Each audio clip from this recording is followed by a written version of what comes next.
The other thing we look at for our athletes when we are looking at strengthening the posterior chain is we want to make sure that they understand how to do what we call a hip hinge.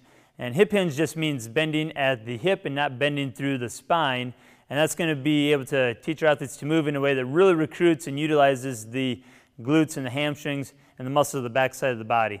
So what we're going to do, I'm going to start with our Rdl Romanian Deadlift.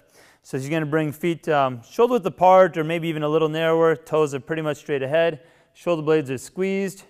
And then she's just going to push your hips back, slide the weight down the legs. She's going to get a nice stretch of the hamstrings and then come back up.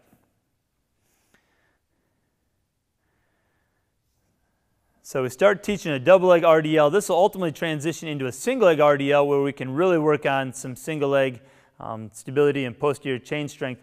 We always want to make sure our athletes understand this double leg position first or they're going to have a really hard time when we transition to the single leg exercise. Now I'll have you turn and face to the side here.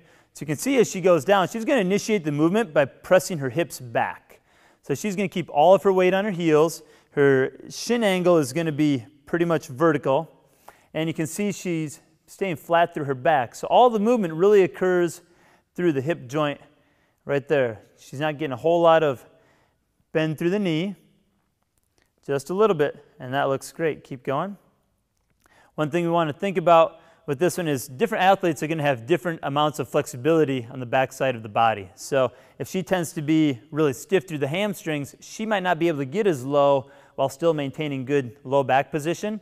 An athlete who's really flexible might be able to get down much further, still maintaining a good back alignment. So the range of motion you look for on this type of exercise is really based on your athlete's flexibility.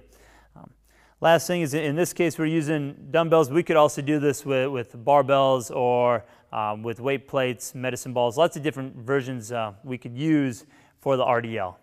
So we're going to have athlete do now is she's going to stand on one leg. We're going to have a similar amount of knee bend, so just a slight knee bend on the stance leg. She's going to reach the off leg behind her and really swing it up. Then she's going to lean over, kind of bending just at the hip, and then come back up.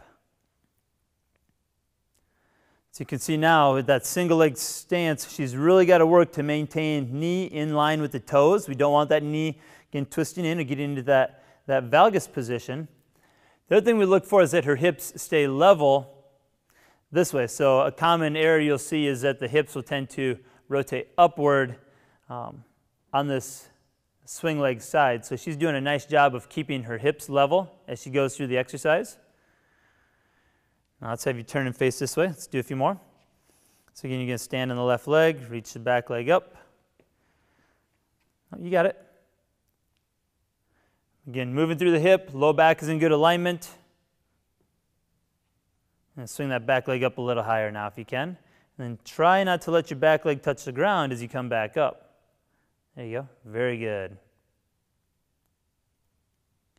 So again, great exercise for developing the muscles of the posterior chain and really developing some good single leg stability with the RDL.